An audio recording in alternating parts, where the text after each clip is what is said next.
So welcome everyone, and thank you for joining us for Lunch with Lucy. My name is Kate Rummelard. I'm on the marketing team with VHT and Matterport, and I'm here to be your co-host today. Before we get started, I just have a couple of items to go over. Everybody is muted, so as you've been using the chat, that's great. Add your questions to the chat or the Q&A box on your screen, and we can take your questions as we go and save time at the end as well. So make sure to ask lots of questions. This is your chance. We've got an expert here on international real estate, so it's very exciting. Also, be sure to follow, like, subscribe Lucy's YouTube channel. I'll put the link in the chat. She has tons of content on there, our whole archive of Lunch with Lucy's from the last 2 years, and all kinds of other interviews with industry experts. So check that out. What else? You'll see a few poll questions that pop up during the course of the half hour or so. So be sure to participate in those. And then at the end of the show, we will announce the 5 winners of our DoorDash gift cards. So you must be present to win. Hang on to the end and see if you're a winner. That is all. So now I will introduce Lucy Edwards. Hello, everybody. Thank you so much for joining us. And by the way, on my YouTube channel, there is also an interview with Joe when Joe and I met at Inman in January in New York City. And there is more information there. Just in case, you can go to the playlist of events. So thank you so much for joining us. And I would love to introduce Joe now, Joe Pyke. So Joe is a managing director from Berkshire Hathaway HomeServices Portugal property. And when I first had a conversation with you, Joe, in January, I was just, it was so fascinating to find out how different the international real estate is now and how it changed in the last couple of years and how Americans are really embracing the travel and also the properties outside of the United States. So welcome to the show, Joe. Hello, well, thank you. Thank you for inviting me along. And yes, we've had lots to talk about in the Inman show, especially with the Americans now looking to buy in Portugal and other areas in Europe. I would say that around about 42% of all of our buyers now are from the United States, and all over the United States. But I would say the big areas are California and New York. They seem to be the biggest buyers at the minute. Seattle is also creeping up at the minute, and quite possibly for the weather in the Algarve, I would say. Yeah, that probably, it helps to move from New York to Portugal. What about, so when they are moving, are they looking to buy or they're renting? What's the trend right now? Well, most of the people that come through us are all looking to buy. And there's a big variety of what they're looking for, depending on how long they are thinking of spending in Portugal. If they're just looking for a holiday home or an investment, they tend to go for a smaller, maybe 2-bed, 3-bed apartment. If they're looking to move, and a lot of them are moving there permanently or for retirement, where they're going to be spending 6 months or more in the country, they're looking for a bigger home, something with a little bit of a garden space to it.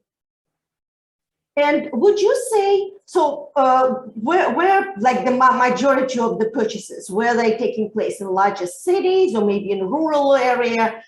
Because you are all over Portugal, you have so many offices. By the way, how many offices do you have? We're 9 offices now. We're situated in Portugal, Lisbon, right across the Algarve, and Madeira and the Azores. We kind of cover most of the coastal areas. We don't tend to cover inland so much. However, we do have partners there that we can certainly help point people in the right direction. The 2 big cities is where people look to buy, depending on budget, whether it be Porto or Lisbon. And if it's for retirement, people coming in to retire, then I would definitely say it would be the Algarve. There's plenty of coastline there and the golf courses too. Well, that's interesting reply we have. So it's 13% that worked with international buyers, and 87 never. So that is a great opportunity for everybody to kind of put our forces together and get those referrals going if someone would like to invest in the property outside of the United States. So here is your opportunity today to ask the right questions. My question to you, Joe, would be, you mentioned that there is no such thing as MLS. Like here we have very organized MLS system. Sometimes we have 27 MLSs in one state, sometimes just 3 or 4. But you don't really have that. And I would say, you know, positive way is to have the MLS or to have something well organized. Anyone can list one property several times. Is that correct? That's correct. I call it the Wild West out there because that's exactly what it's like. You know, the lack of an MLS, which is such a great system. We just don't have it. And no one seems to know how to get around the issue. And what we have then is maybe 5, 6, sometimes even 7 agencies listing the same properties with different photographs, different prices sometimes. And it becomes a real mess. And what then happens is the property is sold. The property is not taken down from portals, from websites. So there's many a time where I will get a long list of properties for people. And then when I try and make contact, they're either sold or they're no longer available or the price has changed. So it really does cause big problems. And that's why I think it's always wise to go with one of the bigger brand companies. It might be through Portugal, whether it's us, Berkshire Hathaway, or one of the other big names out there, because those guys have some access to some systems that we can see how many people at least are listing the property and whether it is either potentially not on the market anymore. So let me ask you the question then. If you have 7 people listing the same property and you can't even chase it or trace it, what about all of you, all the companies, all the real estate companies and the brokers come together and try to put or to organize something similar to maybe like realtor.com or like we have National Association of Realtors, someone who can unite you and control the situation? Yeah, I think it's been tried before, but no one's found a solution. And again, with the brokers in Portugal, you don't have to sit an exam. Anybody can be a broker. And there's certain people that don't want an MLS system in place because it wouldn't suit their needs. Well, that brings a question, and someone asked in our audience, how can they become a licensed realtor in Portugal? You are saying anyone can be a realtor. Anyone can be a realtor. There is a test you can take, which is fairly simple, that would give you the title of a realtor. Even from outside of Portugal? Even from outside of Portugal. I'm not Portuguese yet. Oh, that's right. You are from England, so exactly. I'm there. Yeah, and I'm practicing. And what kind of commissions? We're getting a lot of questions there. Like, is there a standard buyer and seller commission, kind of like there is in the US? Yes, we tend. The standard tends to be 5%, depending on the value of the property. The higher the value, the smaller the commissions tend to be. But yeah, between 4 and 5%. And how do you split it between the buyer and the seller agent?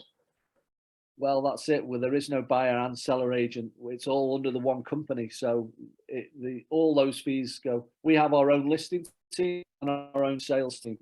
So then the vendors would pay us the 5% commission. We take nothing from the buyer. It's all from the vendors.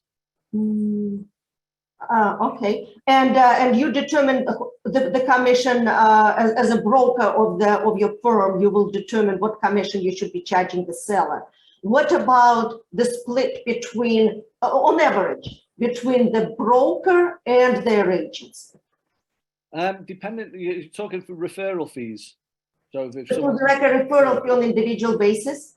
Yeah, so we tend to do 35%.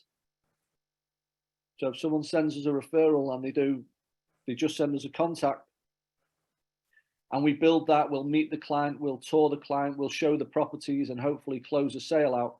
And for that, we'd offer a 35% referral fee. And it's slightly different than it is here. And someone actually asked a question about the title. Like we have, besides mortgage, and we'll talk about that in a minute, we do have title. In Florida, it's different from New York. For example, in New York, you also have a lawyer involved. Here, it's mostly the title company that takes care of everything. What about your situation? Well, you can actually do the whole process just on your own. I would never advise anybody to do that. And I would always say to have a Portuguese lawyer, especially as some of the documentation will be in Portuguese. So if you're not a native speaker, to buy a property without a lawyer, an attorney, you'd be crazy. So yeah, I would always suggest that. And the lawyer would take care of everything for you. The notaries, they go to the notary office. You would sign the title deed, so a deed would be passed into the buyer's name. And the mortgage, you were saying that it's about 3.5% right now?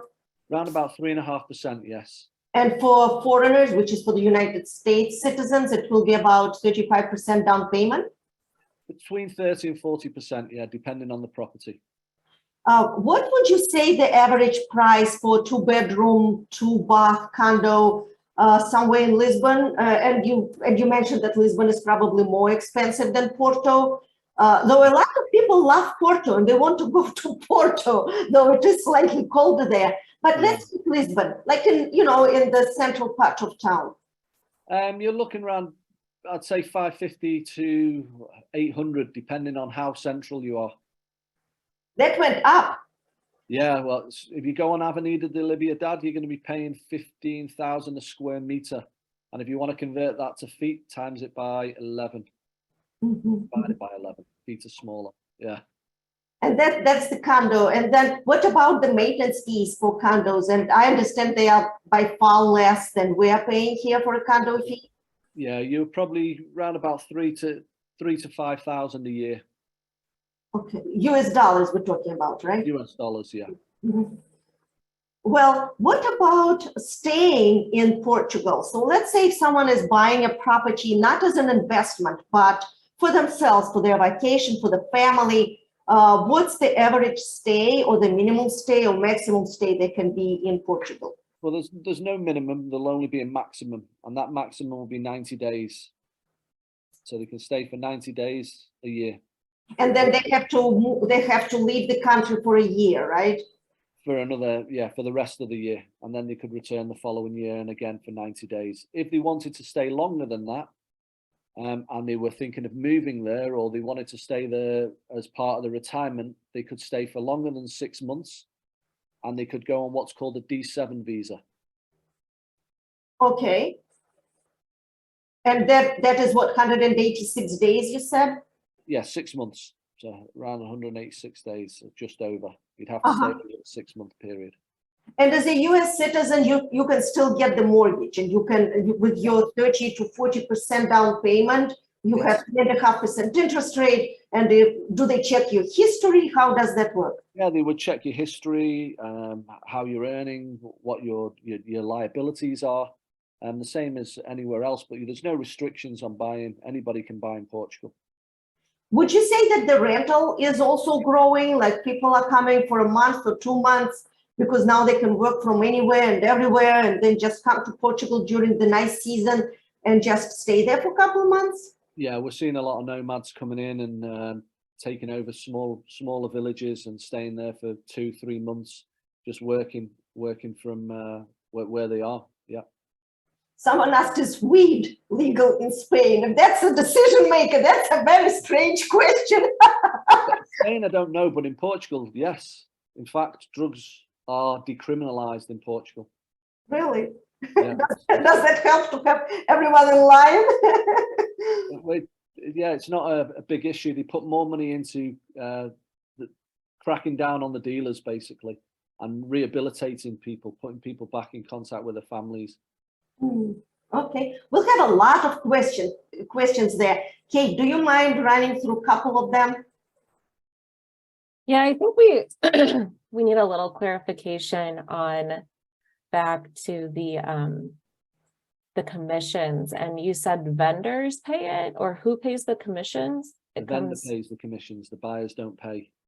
So And this, what does vendor mean in this The situation? sellers. Oh, the sellers. Yeah. Okay. Gotcha. and then also on the visa, because you did have a program with the golden visa, which is right now under the question mark, but there is hope that it will come back. What does the golden visa offer? So the golden visa is basically a way to a European passport or permanent residency, where you can buy your way to that. The entry point's 280,000 euros. And that would be for a rehabilitated property in a low density area. If it was something in Porto or Lisbon or one of the cities, then you'd be paying 350. And again, it would need to be a rehabilitation. There is also the old style golden visa that's still available in Madeira and the Azores, where you'd spend 500,000 and you can buy anything wherever you want. Now, the issue is that they've come out and said that the golden visa is going to end. Now, there's a lot of misinformation out there at the minute and people pretending to know. Nobody knows what's going to happen with the golden visa. Right now, they're still accepting the submissions. So we're still putting through applications. They're still accepting them and they're still taking the money on them.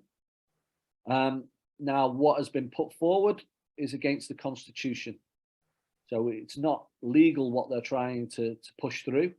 So I believe that it will be extended. There will be a period of time where we could still go for the golden visa. You know, as I said, we're still carrying on. We are still putting in the applications and they're still accepting the money from them. What I think will happen is we will get a date probably at the back end of June where they will close the visa out. And I think we will get till the end of the year. Now, again, I don't know this. This is just my thoughts based on the law and based on the Constitution. They should at least give people till the end of the year. Now, I would say there'd be a backdrop date of the 31st of October.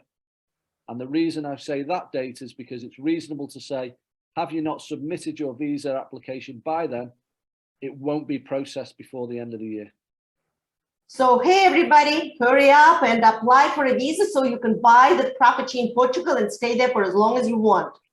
Now, we do have a question, how are the transaction documents controlled? And I understand it's all through a lawyer, right?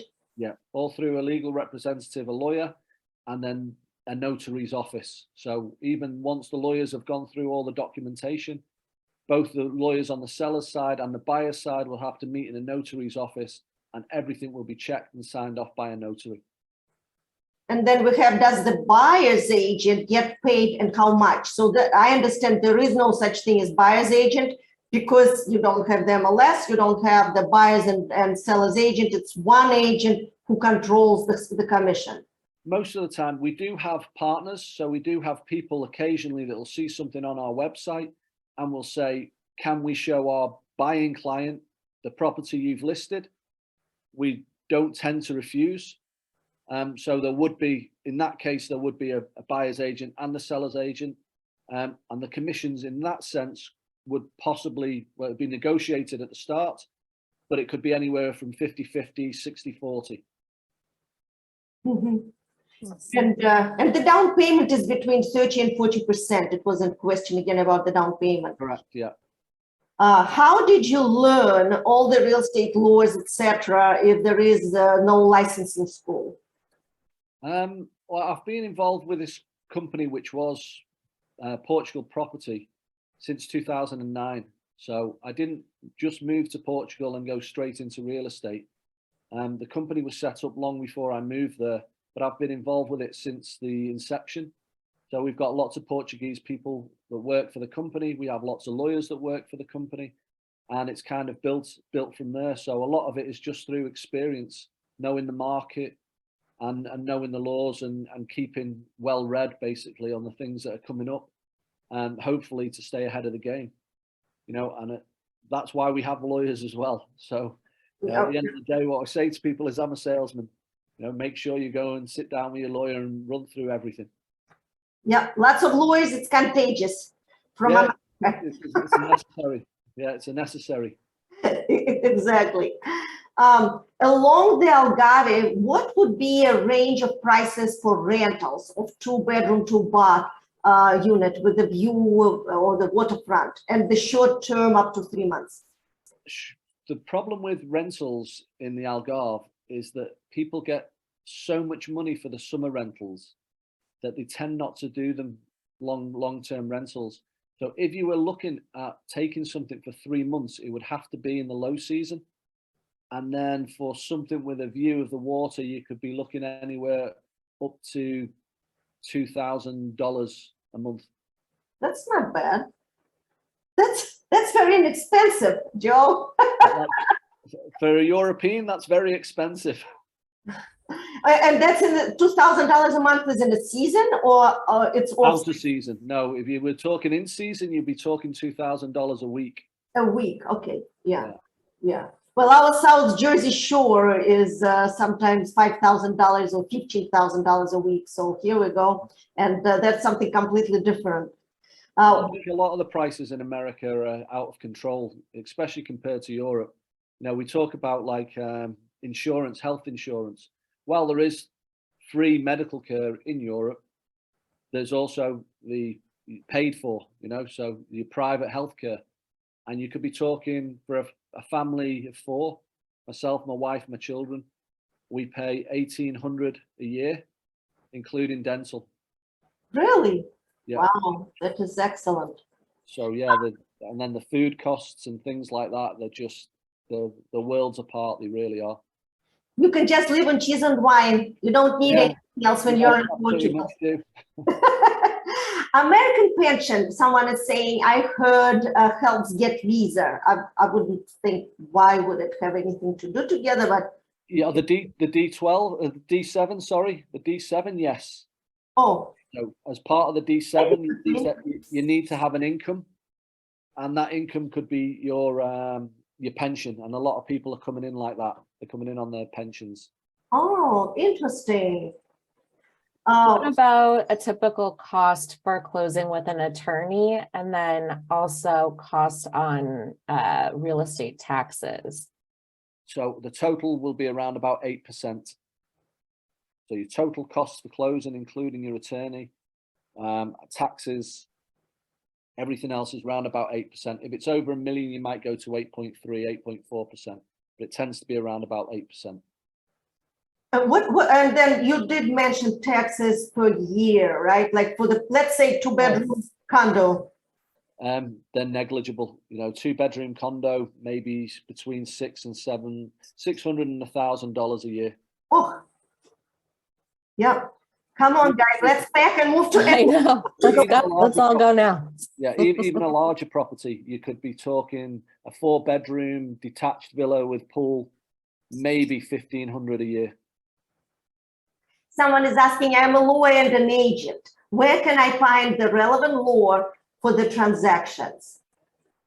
Say that, repeat that question, please. So I am a lawyer and an agent. Where can I find, oops, it just jumped, a relevant, I just lost it. Where can they find the laws for the transactions? Yeah, pass. You'd have to be in contact with another lawyer in Portugal. I mean, if you want to drop me an email or, you know, put something in there, I can put you in contact with an English-speaking lawyer, and they can run through things with you. And speaking of English speaking, you mentioned that just about everyone speaks English, and in your firm, everyone is definitely 100% English speaking. Is it the same for any real estate company, or is it yours because most of you are from England? Depending on where they're based, but most people will have English-speaking people within their company. Ours, we've made it as we are, or we're set up as an English company, that everybody needs to speak English. But it's widely spoken across Portugal. I mean, Porto, I would say 40% of people would speak English or some English. Lisbon, maybe 50, 60%. In the Algarve, I would say it's more like 95%. It's the level of English spoken across the Algarve is phenomenal. It really is. What are some of the up and coming areas in Portugal? And someone's asking if, I can't pronounce it, Praia de Comporta is the next place in Portugal. Comporta, potentially, yes. Why a lot of people are looking at Comporta is all of Comporta has been bought up by a French guy, and who's broken it up into smaller parcels of land and is selling them off for a premium. Yeah, I mean, there's going to be a lot of money around there. There's going to be a lot of money around Comporta because homes are going from anywhere from 3 million to 15 million. Wow. So yeah, it is. I mean, it's a beautiful area, but for me, I prefer the Algarve. Comporta is still a little bit quiet for me. Are rentals listed on places like Airbnb? I'm pretty sure that they are, because my husband and I were thinking of spending a month in Portugal, and we found some really cool places. For us, was very inexpensive, and for like $1,200, we found something absolutely beautiful in Porto and in Lisbon. But please talk about that. Yeah, Airbnb would be a good place to start. Occasionally booking.com would have maybe a month rental, something like that. But just do your research on the internet, but definitely Airbnb is a good place to start. What about the weather? Like what would be the season that you really, even if it's expensive, but it's the season that you really would love to be there? Well, the most expensive season, because of the holidays around Europe, is July and August. So that's when the prices tend to be the highest. But I would say that the nicest season is probably late September through till Christmas. You know, September, October in the Algarve especially, just beautiful. You know, everything flowers again. It's like a second spring. The heat has gone from the summer. The sea is actually warmer late September than it is in August. It pulls in the warm currents from the Med. And it's just a beautiful place to be. There's not as many tourists around. Everything calms down again. There's still enough life out to keep everywhere open. So yeah, it's the time to be there, in my opinion. Someone paid $5,800 a month in Porto on Rue de Flores. So yeah, is it like the hotspot? Yeah, it's right downtown. Yeah, there's two main roads. That's one of them. In fact, that is the main road. And yeah, I'm not surprised they paid those kind of prices. So Jacqueline, that is expensive. Is it a house? Is it like a penthouse? It's probably more than just a condo. It'll be a very nice place for sure for that kind of price. So Kate, someone is asking about the insurance. Do you mind reading that? Home insurance, car insurance, and private medical insurance? Yeah. So... Oh, it was a 2-bedroom penthouse. Well, still just 2-bedroom penthouse, $5,800. Yeah, that's a lot of money. That's a lot of money. Yeah, the question I think came in from Greg. I actually know Greg, so hello, Greg. He's over on Madeira. Oh, yeah, we've met before. Yeah, he's wondering about insurance. Let's see, car insurance, private medical are offered through major banks. Oh, he's just telling us. Okay, taxes are 20% of what you would expect to pay in the US. Wow. Yeah, that's cool. Oh, he lives on Madeira Island. That's beautiful. And work as a realtor for Berkshire Hathaway, originally from Southern California. So for people who want to buy there, Joe, where do they go to look? Like, we know finding rentals is relatively easy, but what about purchase? If you go to portugalproperty.com, which is our website, there are plenty of properties on there that are everywhere. You know, up and down the country. You can mark down an area you want to be, and it'll pull up the properties in that area. And medical insurance, it's free for Portuguese, but what about let's say Americans are staying there for 3 months? Should they buy an additional insurance? They should get an insurance as well. Yeah. So is it special travel insurance, or can you just come with Metaport insurance? There'll be special medical insurance and travel insurances that'll cover you. But I mean, if you were to have an accident or you were to fall over in the street and need an ambulance, you would be taken care of anyway. Mm-hmm. Well, no, that is very valuable. What about houses themselves? Let's say, so we talk about condos mostly. I remember that you mentioned something for like If you want to spend millions, for $6 million here in Manhattan, you can probably buy 2-3 bedroom apartment. But in Portugal, you can also buy an island with a castle. Well, you could buy a castle, yeah, for around 6 million. I think we've got a castle for sale for that kind of price, 6 million. We actually had another castle for sale right on the water for about 3.5 million. But yeah, 6 million gets you a lot of property, a lot of property. But if you spend 3.5 million on a castle on the water and you can only spend 3 months a year there, I think you should fight for staying longer, right? Yeah, you stay longer. You could stay there permanently. You know, if you bought a castle on the water, why leave? Stay there on E7 visa. Yeah, pull up your drawbridge and fill your moat. You'll be fine. And the travel between countries is very easy, right? Like, for example, between Portugal and Spain and... Well, between Portugal and Spain, you can drive over. So I often drive from where I am in the Algarve, I drive to Seville. It takes me around about 1 hour and 30 minutes. It's nothing. And it's a soft border. So you just go straight over the bridge, no stopping from one country to the next. But then if traveling, you know, sometimes out of season again, if you're not traveling in July and August, I can travel from Faro to Liverpool for around about $30. And you can be anywhere in Europe within 2.5, 3 hours. So from Faro, from Lisbon, within 2 to 3 hours, you can cover pretty much anywhere in Europe. So the UK is 2.5 hours from Lisbon, 3 hours, sorry, from Lisbon. By car? No, flight. Or by flight. What about flight. The train system is really good as well, right? Because I remember from Lisbon to Porto, it's like nothing. Yeah, fantastic. It's so easy and inexpensive.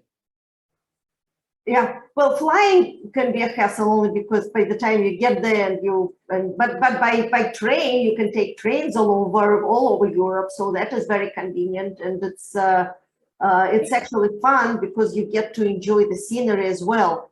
How long to Poland? Someone is asking. Poland. That's definitely a flight. It's about 2 hours. About 2 hours from Portugal. Mm-hmm. How is the crime in Portugal? You mentioned that it's really not bad at all, and that everything is in a recovery mode, if anything. I leave my windows open when I leave the house. I don't lock up. I leave my car unlocked. Wow. I'm in the Algarve. There's times where I've left my windows down and gone off for lunch, come back. There's virtually no crime. It's I think it's the 6th safest country in the world. Yeah, and it's very friendly, and the food is amazing, and yeah, that is for sure. There's lots of reasons to move there. Or at least invest. So let's say if you are investing in the property that it will be an investment property. So you are buying it for that purpose. You can, being an American citizen, rent it out on Airbnb or wherever else you want, right? You just hire a management company. Yes and no. There are certain zones within Porto and Lisbon that you can't rent out. So you can't rent your properties out if you buy in those areas. Because rents were going too high, it was forcing the locals out. So they've put in zones where you cannot no longer rent to foreigners or Airbnb. But the rest of the country, yeah, you still can. Well, here we have similar laws where you cannot have Airbnb, but you can rent it for a year or longer. Is it the same in Lisbon, for example, that if you have a long-term lease, you can rent it out then? Yes, yeah. So it's similar then. So you might not be able to do it weekly, but you can do it annually. Any other questions? That's your opportunity. I suggest we all hop on that airplane and go to Portugal. I see a lot of people are saying they're going to visit, which is fantastic. Yeah, Absolutely. Oh, we missed one of the polls, right? Oh, yeah. Oh my gosh. I was not paying attention. Let me launch one more. And we'll do a little wrap up here. For 5 years, I have heard that you can become a citizen. Is that true? With a golden visa, yes, or even on the D7, I think if you stay there for 5 years, you can apply for permanent residency. Mhm. So Anna is moving with me. So Pamela had a good comment here, just to summarize it all for us. So she's saying 30 to 40% down for purchase, 8% closing costs, and you can stay up to 90 days without a visa extension. Is that all That's pretty good. pretty Yeah, good? Okay. Awesome. Awesome. And we have our last poll here. If parents get citizenship, does it make it easier for the kids to become citizens? Yes. If you buy something for 500,000, you can stay longer. Depends. And 500,000, and that's, yeah, the D7. How long for the visa? You have to stay longer than 6 months on a D7, and you renew it annually. Mhm. So what's the answer here? 25% are likely to invest outside of the United States. Well, between 25 and 50, it's 10%. So that is good that people are start thinking about investing outside of the United States. That's interesting. Very open-minded of us. Yeah, I think if more people visited, that number would go up. Oh my gosh, it's at the top of my list now, honestly. It sounds fantastic. Julie asking, I second the financial requirement question in the chat. In Greece, you can invest $250,000 plus, or actually euro plus, in real estate, and they're entitled to a EU passport. Are you sure, George, for 250,000 you can get a EU passport? Interesting. 280 is our minimum. And 500, yeah, but are you getting a like regular passport, not just Yeah, passport? you got a European passport for 280,000. Really? Wow. Yeah. Can $500,000 investment be mortgaged, or is that cash investment? It can be mortgaged in America, but it has to hit your Portuguese bank account as one lump sum. So you can find the money in your own, wherever you are. But when it comes to Portugal, it has to be one lump sum. Cool. Cool. And how can people get in touch with you, Joe, if they want to learn more, have more questions, or want to give you a referral? Who knows? My email is joe.pyke, that's Pyke, at portugalproperty.com. I will put it in the chat as well. Awesome. Someone is saying that I'm hearing a lot of chatter in Arizona about moving. Please repeat that. No mortgage for purchase. You need to one lump sum. Can you explain again about the one lump? If somebody's coming in to purchase for a golden visa, this is what we're talking about now, which again, we don't know whether it's going to continue or not continue. Hopefully we're going to get till the end of the year. You have to put down a minimum of 280,000. Now there's different levels. So the highest one is 500,000. Then we have 100,000, which is the same as the 500,000, just in an area of low density. And what we're saying, or what we've been told, is all of the Algarve qualifies for the 400,000 golden visa. Then we have a 350 golden visa, which is a building over 30 years old in need of renovation. And that can be anywhere in high density. The 280 is exactly the same, follows the same rules, except it's in low density. So the 400 and the 280 are basically the 500 and the 350, but with a 20% discount applied to them because they're areas of low density. It's a little bit confusing. So if anybody wants to reach out to me via email, we can set up a one-to-one and I can go through this in more detail. What are the other countries that Portugal is competing with for residents? Greece, Cyprus, Spain, all do golden visas, but there's all different requirements. The beauty of the Portuguese visa was you only had to stay 7 days a year. Oh, okay. Some of the others you have to stay longer. Some of the others you have to invest. In Spain, for example, it's 500,000, but then there are different requirements for how long you have to stay there. So are the requirements the same for US citizens and citizens from other countries in the world about the 500,000 and 350 and whatever? Yes, they're open to everybody. To everybody. Okay. Awesome. Thank you so much, everybody. Have a great day. Thanks Thanks again, everybody. Joe. Thank you, Joe. All the best. Thanks. Cheers. Bye.